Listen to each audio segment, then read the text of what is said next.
So ayan mga bossing, no? So sa mga meron pong D10 na amplifier dyan, so meron po tayong gagawin dito mga boss para yung kanyang left and right output is pareho po yung tunog. Kasi ito mga boss, itong pito is tweeter lang po siya mga boss. Yung lalabas dyan is tweeter lang. So kahit lalakasan nyo pa yung kanyang bass, ganyan. So yan, tumutunog yung dalawa mga boss, pero mas dan yung diferensya niya. Malakas yan ito, hindi. So bubunutin natin yan.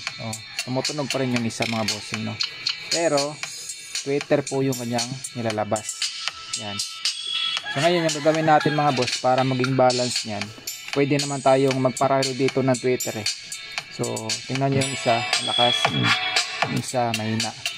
Yung gagawin natin dito mga boss, kasi ito dumadaan to sa dumadaan to sa kapasitor. Yung itong out na to, dumadaan yan ng kapasitor ito.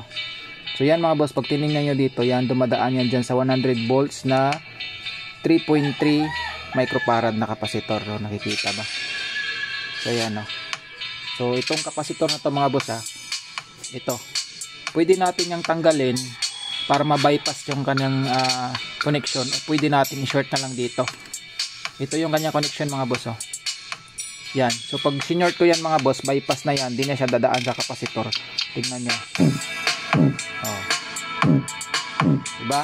So pag hindi nyo binaypass, so pinadaan nyo, tweeter yung lalabas dyan mga bossing. Kaya yung amplifier nyo, isa lang yung malakas, isa mahina. Kasi nga tweeter, para mas safe na yung tweeter nyo. No? So yan po yung sa D10 mga boss. So din sa D50s, meron din ganyan mga bossing, no? So stereo naman siya mga boss. Yung kanyang chip na ginamit is, yung kanyang audio IC dito mga boss is class D din to eh, CS381580. Search nyo yan sa Google mga boss. Yan po yung kanyang ginamit. Stereo po siya, pero yung kanyang isang channel is pinadaan po dyan sa kapasitor. So ngayon yung gagawin natin mga boss is short lang natin yan. Ano? So pareha na sila. Pag kinonek natin itong isa, so short na yan. Ganyan lang mga bossing. So i-short muna natin o kaya tanggalin. Pwede rin tanggalin, pwedeng i-short. So power off mo lang. So meron na ako nakahanda dito iron. So pwede natin tong tanggalin mga boss. So pwede ding i-short nyo na lang. Di nyo na lang tatanggalin kasi yung connection yan, di naman yan problema pag naka-short eh. Pwede natin siyang i-short mga boss, bale bypass. Di na natin ipapadaan yung isang channel. Pinadaan kasi dyan sa kapasitor para sa tweeter na na purpose, no? So ngayon ay ihinang natin yan dyan. So, short lang natin. So yun, natanggal pala mga bossing, nahulog. So sa pag short, lagyan nyo lang ng hinang. Yan. So saan na yun? Ito yung kapasitor dyan mga bossing, no? Makikita ba? Basta yung value nito mga boss 3.3 microfarad 100 volts. Ayan, no? So ngayon ay natanggal na natin. So plug natin ulit So ito mga boss pwede nyong gawin. So huwag kayong mag-alala kung meron kayong gagamitin na tweeter. Pwede nyo namang iparallel dito tapos doon kayo maglagay sa tweeter ng kapasitor, no, para maging balance po yung output nya. So try natin ulit. The Bluetooth device is ready to pair. So ganyan yung mga ganitong amplifier, merong the Bluetooth device is ready to pair. So try natin ulit mga boss So play lang tayo ng sounds. Sana ba yan? So ito naka-play na yan. Ayan diba? Pareha na sila, balance na sila. So pwede na kayong magkabit dito ng tweeter mga boss.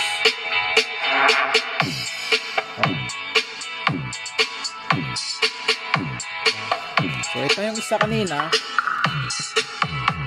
Yan. Pareha na sila.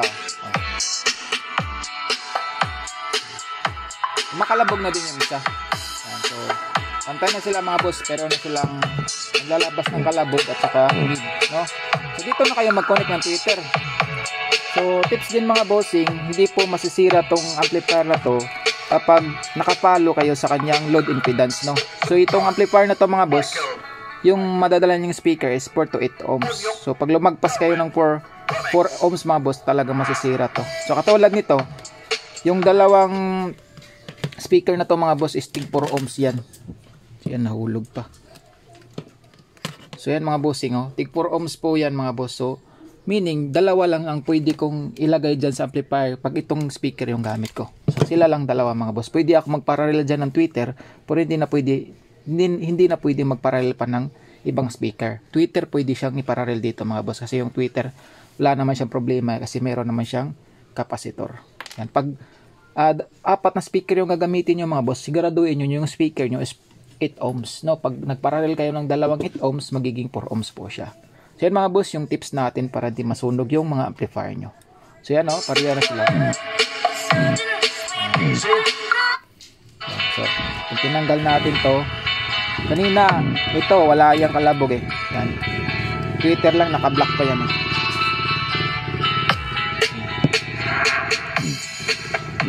Langin natin isa, inutin natin to. Oh, lakas na siya mga boss. Yung ginawa natin, tinanggal ko lang siya. Pwede naman din nyo tanggalin yan, no? Ihinang nyo lang dyan, i-short nyo yan na part mga bossing. So ganyan lang mga boss, ha. So ayan, meron na kayong tips ulit mga bossing.